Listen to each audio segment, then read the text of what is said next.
ẹ̀yin tèmi tó bá jẹ́ pé ìgbà àkọ́kọ́ rẹ lélẹ̀ tó ń pàdé Hajia Upon by 2, please wo àwọn fídíò mi tí mo ti ṣe sẹ́yìn kó lè bá mọ́rú topic tí mò ń ṣe bíbá.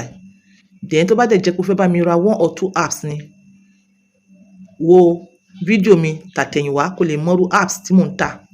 Tó bá wá ní interest sí, o lè wá WhatsApp mi lórí 07015100651 WhatsApp chat please.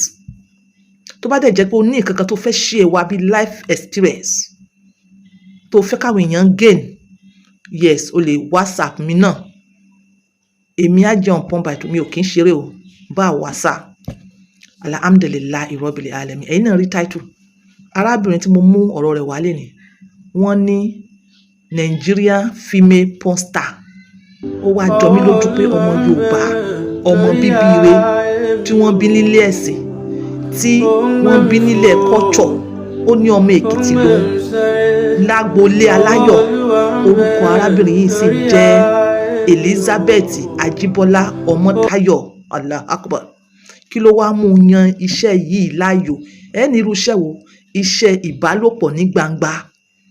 Most people wọ́n á máa threaten wọn pẹ̀lú nakedness wọn. Ẹ rí i pé wọ́n máa sunkún, wọ́n máa sunkún pé no, àwọn míì gan sanwó gọbọi nítorí pé nakedness wọn ti lọ jábọ́ sí ọwọ́ hacker.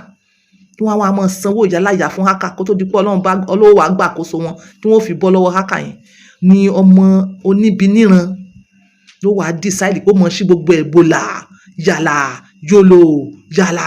Wọ́n gbà sí wọ́lá níwájú, wọ́n gbà sí látẹ̀yìn. Òun gangan náà jókòó sínú mọ́tò, ó mú kíní ìbálòpọ̀ tọ̀. Kí ló wá máa mú ọmọ oníbiníran choose irú iṣẹ́ báyìí? So curiosity mi ò ní pé mo wá rí fídíò rẹ̀ tó ń trend. Wọ́n ló sọ pé òun ti di àtúnbí. Ó di àtúnbí, òun ti di Ọlọ́run ti rà á padà. Òun ti repent. Nínú circular video yẹn or circular picture yẹn, ó wọṣọ bí aṣọ tí wọ́n fi ń lọ church yẹn, ó gbé Bible dání.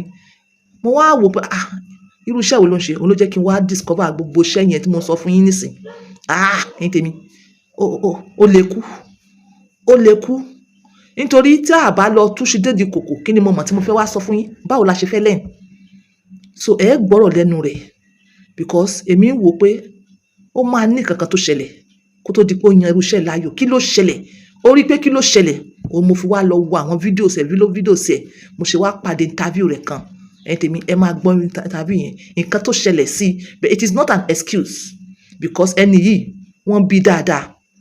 Ó ní choice láti choose between being a porn star àti auxiliary nurse.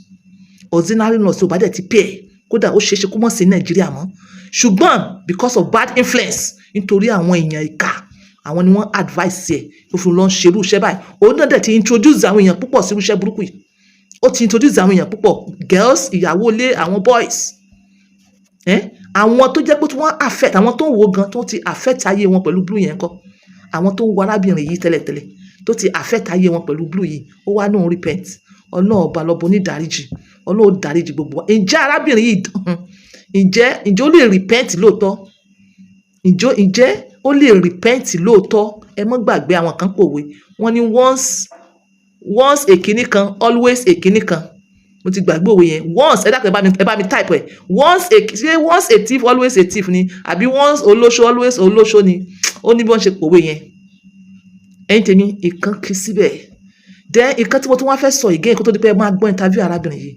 Ìkan tí mo fẹ́ sọ again ó ní pé èmi wo arábìnrin yìí inú fíìmù nǹkan fínífíní. Ó dàbí pé wọ́n gé dọ̀ ẹ̀ because ìdọ̀ ẹ̀ short.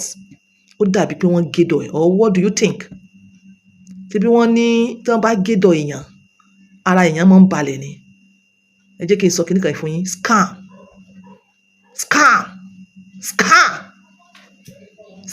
Scam ìyẹn jẹ́ scam. Èmi ò bóyá ó control to some certain extent o. Some certain extent. Nígbà táwọn èèyàn ti discover oríṣiríṣi oògùn, oríṣiríṣi nǹkan tí wọ́n ń lò tí wọ́n fi ń boost ara wọn, bóyá nígbà yẹn. Àmọ́ pé ẹni tó bá gédọ̀ rẹ ò ní gbádùn ọkùnrin. Mo ní ọ̀rọ̀ náà scam ni. Arábìnrin yìí tí mo rí bí ẹni pé wọ́n gédọ̀ ẹ̀, bẹ̀ síbẹ̀ ńkọ́. Ẹ̀yin náà lọ wò. Bẹ̀ tó bá rí bẹ́ẹ̀, astagfirullah. Àmọ́ èyí tèmi rí tẹ́ bá sọ fún mi pé Àjàbọ̀ lè kẹ́tì rí fídíò rẹ̀ èmi ò lè ó náà ti repent mi ò sí nínú àwọn tó lè share fídíò rẹ̀ èmi ń wá ni láti wá sọ wípé this is not the best choice this is not the best choice fún gbogbo ọ̀pọ̀lọpọ̀ tó bá ti follow steps ẹni yìí this is not the best choice èyí tá tẹ̀ tí wá discover nísìn pé oríṣiríṣi infections tí ọkùnrin tó ń kó from year to year ó ń fa cancer sí ara obìnrin ó ń fa cervical cancer which is one of the worst cancer. Ṣé ìgbà yẹn ni wàá mọ lọ sí ìwọ wàá dísà láti choose iṣẹ́ tí wàá mọ ṣe abẹ́rẹ́ lẹ̀ ìgbòlà tó bá jẹ́ pé ó repent lóòótọ́ tó bá jẹ́ pé ó lè repent lóòótọ́ ẹ̀yin tèmi ó lọ fà kí obìnrin sọ pé òun repent ọlọ́run ni ọba onídéédé ọlọ́run nìkan ló lè decide yẹn àmọ́ ó lọ fà àwọn fídíò sí ẹ lọ fà ó ní ọmọ Èkìtì lòun mo gbé fún yín ẹ̀yin Èkìtì mo gbé fún yín ẹ wá listen ẹ jẹ́ ká gbọ́ nǹkan tó ṣẹlẹ̀ sí i tó fi di pé ó decide láti lọ rírìn àjò báyìí ẹ tèmi I hope you hear it.